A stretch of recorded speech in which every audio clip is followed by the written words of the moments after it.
તો પણ માનવીનું ફ્યુચર શું પછી? માનવનું ફ્યુચર હવે કશું છે જ નહીં, તમે સમજી લો. તો એને બચવા માટે શું કરવું? જ્યાં ભક્તિ ખતમ થઈ ગઈ, જ્ઞાન ખતમ થઈ ગયો, સત્સંગ સાંભળવા કોઈ જોડે ટાઈમ નથી, પોતાના સ્વ પરિવર્તન માટે ટાઈમ નથી, તો એ માણસનું શું થશે? આજે આપણે રશિયા અને યુક્રેનનું યુદ્ધ 3 વર્ષથી તો જોઈએ છે, 4 વર્ષથી, તો શું થઈ રહ્યું છે બધું? છે કોઈ દુનિયામાં કોઈ બચાવવા વાળો? છે કોઈ બોલવા વાળો કે હું બચાવી દઉં? કોઈ છે સાંભળવા વાળું? તો સૂક્ષ્મ જગતમાં બેસીને એ લોકો જેમ વિચારે એ પ્રમાણે ધરતી ઉપર થાય, જેમ આ ગ્રહો વિચારે એમ ધરતી ઉપર થાય. આટલું તો સનાતની માને જ છે. બરોબર. એ પિતૃ ધારે તો આપણને આત્મજ્ઞાન બી આપી શકે અને એ પિતૃ ધારે તો આપણો મોક્ષ બી કરાવી શકે. આ બહુ મોટી એકદમ વાત છે. સાચી વાત છે. પણ તમારા ખાનદાનમાં એવી આત્માઓ પેદા થયેલી હોવી જોઈએ. એક પરમાણુ બોમ્બ ફૂટે ને તો આખા વાયુમંડળની એટલી પથારી ભરી જાય કે તમે વિચારી કલ્પના બી ના કરી શકો. પર એ બધી તમોગુણી આત્માઓ છે, અસુરો છે, અસુરોને મારવા દેવીઓ તૈયાર થઈ રહી છે. એટલા માટે બાપુજી કીધું કે 33 કોટી દેવતાઓ જે મનુષ્ય બન્યા છે ફટાફટ જાગે.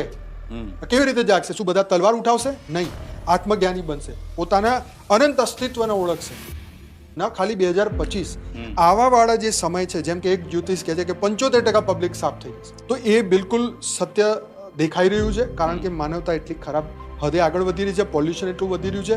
આવતા સમયની અંદર બાપુજીનો વિડીયો છે ને કે દવા બી કામ નહીં કરે. યોગીઓ બી કહે છે કે હવે આ સૃષ્ટિ ચાલી નહીં શકે. પહાડ ઉઠાયો તો જ્યારે દેવતા કુપિત થાય ત્યારે ધરતી ઉપર આતંક મચાય, વરસાદ ખૂબ કરે, ફ્લડ કરે, બરાબર, પાણી કરી નાખે. વાયુ દેવતા તો મોટા મોટા ભવંડર પેદા કરી નાખે, સાયક્લોન જે આપણે જોયું છે. પરંતુ જ્યારે ધરતી ઉપર ઘોર કળિયુગ આવી જાય, જ્યારે માણસને ખાવા માંડે, અને પ્રકૃતિનું રિએક્શનનું પરિણામ છે. તમે જેટલી પ્રકૃતિ ખરાબ કરશો, પ્રકૃતિ તમારું ખરાબ કરશે. દુનિયામાં કોઈની તાકાત નથી બચાવી લે દુનિયા, કારણ કે આ પહેલી વાર નહીં થયું. તમને શું લાગે છે આ ધરતી ઉપર પહેલી વાર થયું? આવા તો પ્રલય, અર્થ પ્રલય, કલ્પ પ્રલય, મહાકાલ પ્રલય 1000 વાર થઈ ચૂક્યા. અરે ઇવન દેવી દેવતા બી મનુષ્ય જન્મ લેવા માટે તરસે છે. આપણા શાસ્ત્રમાં લખેલું ક્યાં છે? પાવરફુલ રાક્ષસો આવી ગયા છે ને કે મોટા મોટા અવતાર બી એમને કશું નહીં કરી શકે. જેમ એટલો મોટો રાક્ષસ હતો તો દેવીને પોતે પ્રગટ થઈને કરવું પડ્યું. બ્રહ્મા વિષ્ણુ શંકર બી કંઈ ના કરી શકે, તો દેવીને જ એ રાક્ષસો મારવા પડ્યા. પણ એ બધા અનંત બ્રહ્માંડોથી એવા રાક્ષસો અહીંયા આવેલા છે. કેટલી દેવી જોશે? આ બ્રહ્માંડના દેવતા બી ફેલ થઈ જશે. તમે સમજ્યા? એટલા બધા રાક્ષસો અહીંયા આગળ ધરતી ઉપર આવી ગયા છે. નેગેટિવ. એક બાજુ પરમાણુ ભારત બચશે, બાકી તો દુનિયાના કોઈ દેશ બચવાના નથી. તમે હિન્દુ મુસલમાનની વાત ભૂલી જાઓ, અહીંયા આત્માની વાત કરો. કારણ કે આત્મા અનંત જન્મ લઈને અલગ અલગ ધર્મોમાં જાય છે.